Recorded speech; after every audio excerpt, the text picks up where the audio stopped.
Bharatiya Janata party द्वारा आगामी 1 सितंबर से 25 सितंबर तक चलने वाले सदस्यता अभियान के लिए योजना बैठक यूपी के प्रतापगढ़ जिले के लक्ष्मणपुर मंडल में आहूत की गई, जिसमें जिला अध्यक्ष आशीष श्रीवास्तव ने सभी कार्यकर्ताओं को दिशा निर्देश प्रदान किया।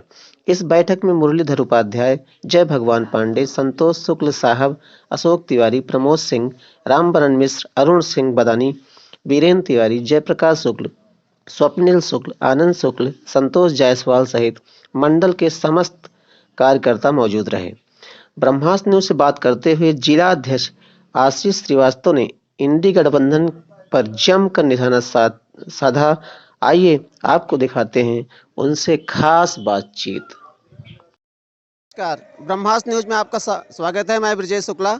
भाइयों बहनों, आज उत्तर प्रदेश के प्रतापगढ़ जिले के ब्लॉक लक्ष्मणपुर में भारतीय जनता पार्टी के कार्यकर्ताओं द्वारा यहाँ पर सदस्यता अभियान के संबंध में एक बैठक का आयोजन किया गया है, जिसमें जिले के जिला अध्यक्ष आशीष श्रीवास्तव जी भी यहाँ पर आए हुए हैं। आइए, ब्रह्मास्त्र न्यूज पर आपका स्वागत है। और मैं ब्रजेश शुक्ला आपसे पूछना चाहता हूँ कि अभी जो हाल ही में चुनाव हुए हैं, उसमें भारतीय जनता पार्टी का जो प्रदर्शन होना चाहिए अपेक्षित नहीं रहा है, इस पर आप क्या कहना चाहेंगे? देखिए, जो उसमें आप कह सकते हैं कि प्रदर्शन अच्छा नहीं रहा। प्रदर्शन तो अच्छा रहा, लेकिन जो लक्ष्य लेकर के चले थे हम उस लक्ष्य को नहीं प्राप्त कर पाए। बाकी तो हमारा प्रदर्शन सभी पार्टियों में सबसे ज़्यादा हमारी सीटें आई हुई हैं, हमारी सरकार भी बनी है। अब जो लक्ष्य हम लेके चले थे कि ये लक्ष्य पूरा करेंगे, लेकिन कहीं न कहीं विपक्ष लोगों को गुमराह करने का एक षड्यंत्र कि संविधान खतरे में है, हम इतना पैसा देंगे, ये देंगे, हमारी भोली भाली जनता को बरगलाने का काम किया है।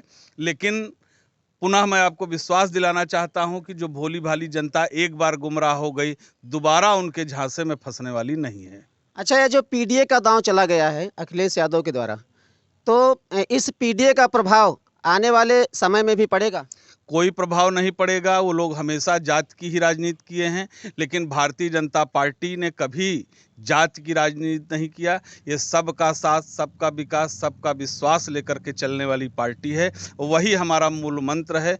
और किस तरीके से जो अंतिम पायदान पर खड़ा व्यक्ति है, जो सबसे शोषित वंचित समाज का व्यक्ति है, उसको किस तरीके से हम ऊपर लाएं, उसका एक जीवन सुलभ हो, यही प्रयास भारतीय जनता पार्टी लगातार करती है। अच्छा, आपको क्या लगता है कि पीडीए जो अखिलेश यादव का एक अस्त्र है, पीडीए के अनुसार वो कार्य कर रहे हैं, यानी पिछड़ा और दलित के विषय में वो अपनी जो है आवाज़ उठा रहे हैं?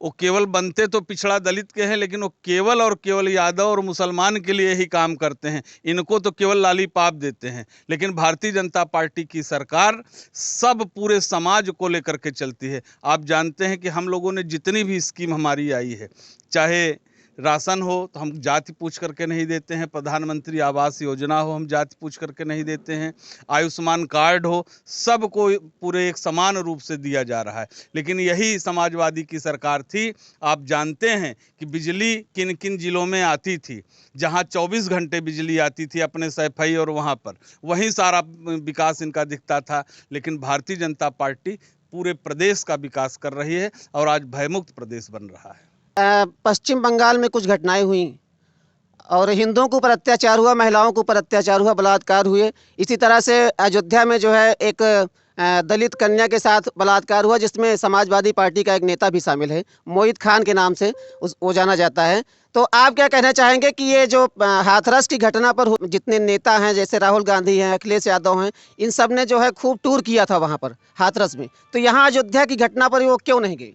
आप खुद ही समझ सकते हैं कि जब वहाँ पर जा सकते हैं तो यहाँ पर क्यों नहीं जा रहे हैं। इसका प्रश्न तो जवाब तो आप ही ने दे दिया है। लेकिन यहाँ पर जो कार्यवाही उनके खिलाफ हो रही है, और रही बात पश्चिम बंगाल में भी, वहाँ की भी मैं बड़ी इसकी निंदा करता हूँ, जो वहाँ हिंदुओं के साथ बर्बरता हो रही है।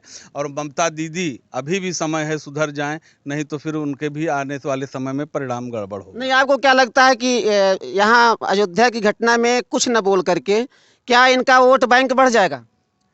अब प्रयास तो उनका यही है, इसीलिए नहीं बोल रहे हैं। बाकी किसी के साथ अगर घटना हुई है तो जिस तरीके से इन्होंने हाथरस पे बोला, उनको उस पे भी वो करना चाहिए था। हिंदू संगठन डिमांड कर रहे हैं कि जिस प्रकार से इंदिरा गांधी के समय में बांग्लादेश जो है जो पाकिस्तान के अधीन था उसको तोड़ा गया था, तो आज भी क्या आवश्यकता है कि वहाँ हिंदुओं के लिए एक अलग हिंदू देश बनाने के लिए भारतीय जनता पार्टी यानी मोदी जी प्रयास करेंगे? जब तक मोदी जी हैं और भारतीय जनता पार्टी की सरकार है, तब तक कहीं कोई विभाजन संभव नहीं है। पूरा देश एक भारत श्रेष्ठ भारत के सिद्धांत पर हम लोग चल रहे हैं। हम बांग्लादेश की बात कर रहे हैं। बांग्लादेश में क्या एक हिंदुओं के सुरक्षित रहने के लिए अलग हिंदू देश की स्थापना हो सकती है? देखिए, अब ये शीर्ष नेतृत्व का वो है, क्या हो सकता है इस पे मैं कोई कमेंट करना नहीं चाहूँगा। और वहां पर भी उस घटना पर भी राहुल गांधी वगैरह कुछ नहीं बोल रहे हैं, आप क्या कहना चाहेंगे उनको? उनका मुस्लिम वोट बैंक खसक जाएगा। यही तो मैंने आपको बताया कि उनके लिए दलित और पिछड़ा केवल एक औजार मात्र है। बाकी उनके लिए केवल वो तुष्टीकरण की राजनीति हमेशा किए हैं, इसीलिए नहीं कर रहे हैं कि उनका मुस्लिम वोट बैंक सरक जाएगा। चलिए, आपको बहुत बहुत धन्यवाद। धन्यवाद। आप कार्यकर्ताओं तक पहुंचाएंगे, जनता तक पहुंचाएंगे, इसके लिए आपका बहुत बहुत धन्यवाद।